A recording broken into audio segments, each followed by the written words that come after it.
Bonjour à toutes et à tous. On va se poser une question essentielle aujourd'hui. Comment on fait pour garantir une protection qui soit à la fois durable et vraiment bienveillante pour les personnes les plus vulnérables?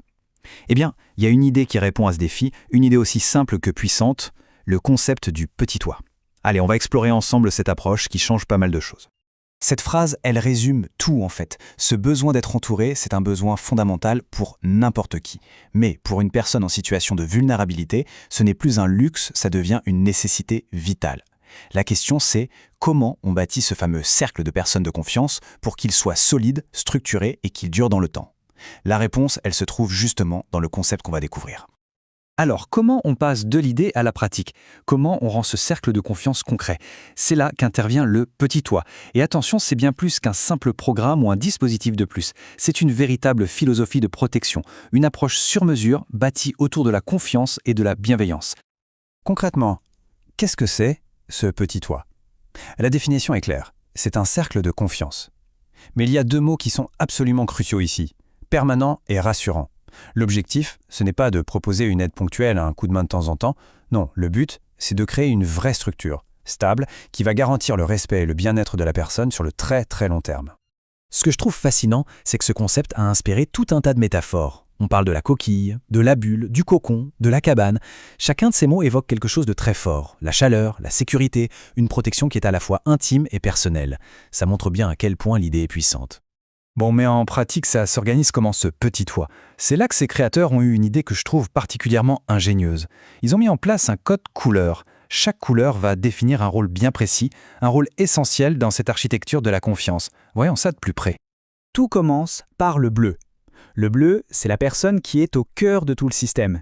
La personne pour qui tout ça est bâti. Elle est unique. C'est à la fois le point de départ et la raison d'être de toute cette construction. Autour du bleu, on trouve le rouge. Le rouge, ce sont les protecteurs, les défenseurs. Ce sont les personnes physiques, les proches, qui vont veiller activement sur la personne, qui se porte garant de ses droits et de sa sécurité au quotidien. Ensuite vient le vert. Le vert, c'est le concret, l'action. Ça représente les personnes qui fournissent les soins, l'aide de tous les jours, de manière continue. Ce sont les aidants de première ligne, ceux qui s'impliquent vraiment dans le quotidien sur le long terme. On a aussi la couleur noire. Le noir, ça désigne l'ensemble des professionnels, des intervenants extérieurs qui apportent un soutien spécifique. On peut penser aux thérapeutes, aux éducateurs spécialisés, bref, à tous ceux qui fournissent des services pour compenser une difficulté particulière. Et enfin, il y a le jaune. Le jaune, ça symbolise les institutions, les organisations plus formelles de la solidarité. Ce sont en quelque sorte les fondations sur lesquelles tout le système de soutien peut s'appuyer, comme les services sociaux, les associations, etc. Voilà une vue d'ensemble qui résume parfaitement le système. On voit très bien comment chaque couleur a sa place. Le bleu est au centre, évidemment. Il est entouré directement par ses protecteurs en rouge et les soignants en vert. Et ce premier cercle est lui-même soutenu par les professionnels en noir et les institutions en jaune. Ce n'est pas juste une liste de gens, c'est un véritable écosystème de soins qui se met en place. Maintenant qu'on a bien compris comment ce cercle personnel est construit, voyons comment il interagit avec le système plus large, le système institutionnel. Comment est-ce que le petit toit s'articule avec ce qu'on pourrait appeler les grands toits? Ici, la distinction est très claire. Le petit toit, c'est cette bulle personnelle, composée principalement de rouge, mais qui a besoin de s'appuyer sur des fondations jaunes. Les grands toits, eux, sont entièrement jaunes. C'est le système institutionnel, la solidarité nationale. Mais le point le plus important, c'est qu'ils ne sont pas en opposition. Au contraire, pour que ça marche, le petit toit doit absolument être allié au grand toit. L'un ne va pas sans l'autre. D'accord, le modèle est bien pensé. Mais en fin de compte, quels sont les bénéfices concrets? Eh bien, l'impact est vraiment profond et il se propage bien au-delà de la personne directement concernée. C'est un effet positif en cascade qui touche absolument tout le monde dans le cercle. Le premier bénéfice, et c'est le plus important, c'est bien sûr pour la personne au centre, la personne en bleu.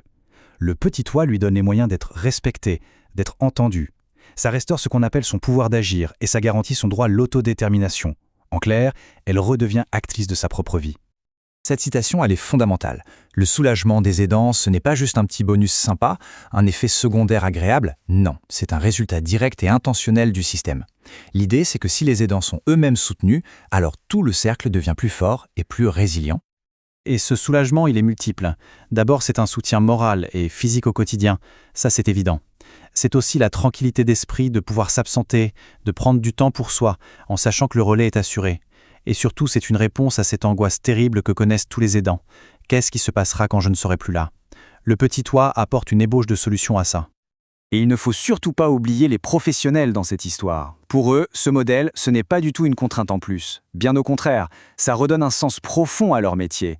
En leur donnant un cadre de confiance clair et de nouveaux pouvoirs, ça revitalise complètement leur engagement et leur motivation. On termine sur cette question parce qu'au fond, elle s'adresse à chacun d'entre nous. Le petit toit, c'est plus qu'un joli concept sur le papier, c'est une véritable invitation à l'action. Maintenant qu'on a le plan, la vraie question est comment est-ce qu'on peut, chacun à notre échelle, dans nos propres communautés, commencer à tisser ces cercles de confiance pour protéger ceux qui en ont le plus besoin. C'est une réflexion qui mérite d'être poursuivie.